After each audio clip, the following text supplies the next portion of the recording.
Jemi gjithë live, ne gjithë.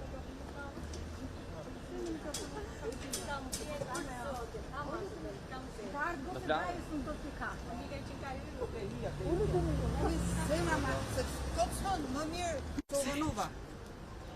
Pra dhe qëtë muhabet. Sta zhurë po tamam. Kisha detyrim paraqitje. Normalisht edhe diskutojmë, edhe debatojmë për probleme të ndryshme që kanë lidhje, po themi, me çështje të ndryshme, metodologjinë, konceptet. Pavarësisht se jemi kundërshtar në këtë gjë, unë jam shumë koshjente në gjithë metodologjisë dhe mënyrën se si është përdorur i gjithë ky proces kundër nesh, për që një proces politik. Normal që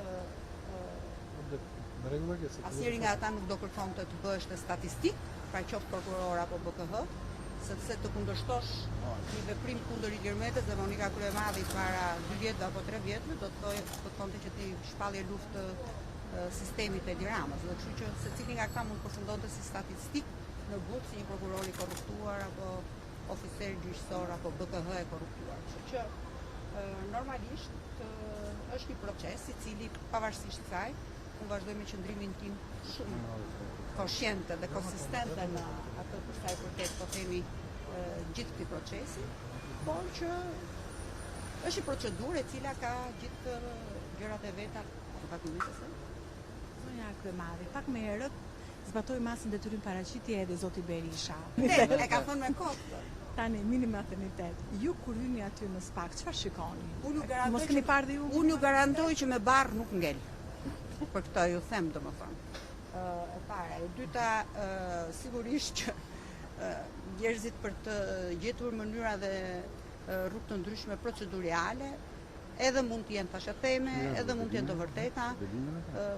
Çdo sa herë që vjen në jetë një foshnjë është një gjë shumë e mirë, se është një qytetar më shumë për Shqipërinë në këtë kohë që shpopullohet. Ndoshta duke ditur që po shpopullojnë Shqipërinë, edhe këta thonë po ngrim një minimatalitet. Shikoni kur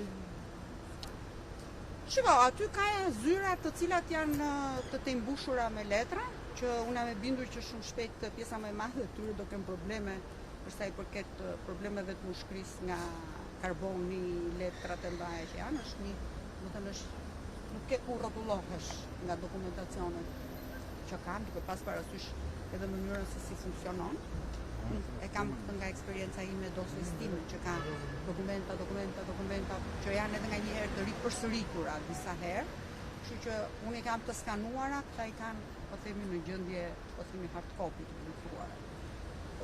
Shikoj njerëz të cilët janë të izoluar në komunikime me njëri tjetrin, për shkak ndoshta edhe të sekretit hetimor që ata kanë.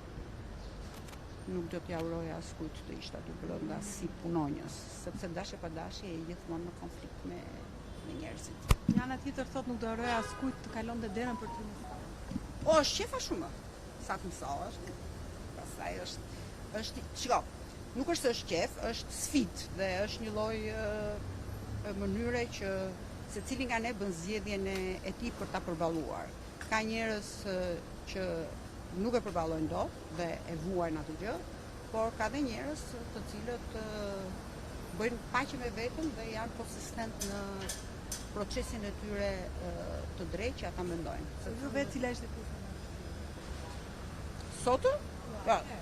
Atëherë ishte mungesa e informacionit dhe përballja me një akuzë e cila të vendos në dilema, sepse veshin në kohë të para 12 vjetëve, 13 vjetëve, dhe asnjëri nga ne nuk mban mend çka ka hëngër dje, jo më çfarë mund të ketë bërë para 14 vjetëve apo 16 vjetëve, mund të quajmë.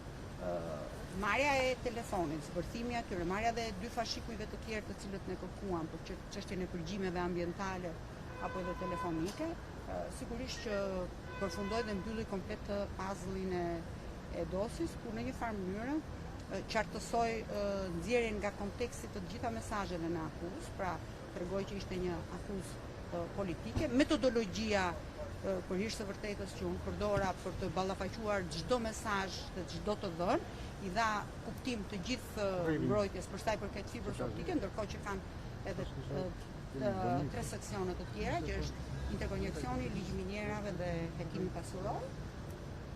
Gjë që janë po përsëri ligji minjerave është dhe interkoneksioni janë të cituara në bazë të mesazheve. Pra ka disa mesazhe që janë pa kuptim dhe ndërkohë ka shkresat dokumentat shkresore të cilat vërtetojnë të kundërtën e asaj që thot akuza dhe që kështu pa detyrimisht duhet të ballafaqojmë, se nëse merret i pandehur Ilir Meta për 2 vendime që ka firmosur Edi Rama, një për vendimin e 15 janarit të 2014 të vendimin e qeverisë për VKM dhe një për vendimin e KKT-s numër 2 të 5 maj të 2015-s, atëherë SPAK-u pretendon që unë kam ushtruar ndikim të paligjshëm për kundër shpërblimit ndaj Edi Ramës, kështu që automatikisht fundorja e gjithë këtij procesi është Edi Rama, kështu që dëshmia e tij është domethënëse dhe shumë e rëndësishme për të vërtetuar dhe për të thënë nëse cili ka qenë ndikimi që Monika Kryemadi ka ushtruar ndaj Edi Ramës. Pra i ka vënë pistoletën me koka Monika Kryemadi që ka firmosur këto gjëra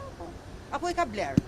Pra të vitë të dëshmojë në këtë gjë. Dhe pastaj po kështu është edhe procesi dhe metodologjia e gjithë për vajtje ligji minjerave që nuk ka lidhje fare nga ajo çfarë pretendojnë ndërhyrjen e Zamirmanit, sepse është komplet gjë tjetër, duke parë proces verbalet e mbledhjeve të komisionit, duke parë proces verbalin e parlamentit, duke parë proces verbalet e gjithë sistemit të votimit, të komisioneve, qoftë komisionit ekonomisë, qoftë komisionit ligjeve, qoftë komisionit të veprimtarive produse, është një komplet format tjetër. Jam e bindur që dhe faktikisht kjo është, por pavarësisht se njerëzit gjithmonë janë skeptik ndaj politikës, ishte një afuz politike, cilën kjo është fatura që paguajnë të gjithë politikanët në këtë mënyrë, duam apo s'duam ne.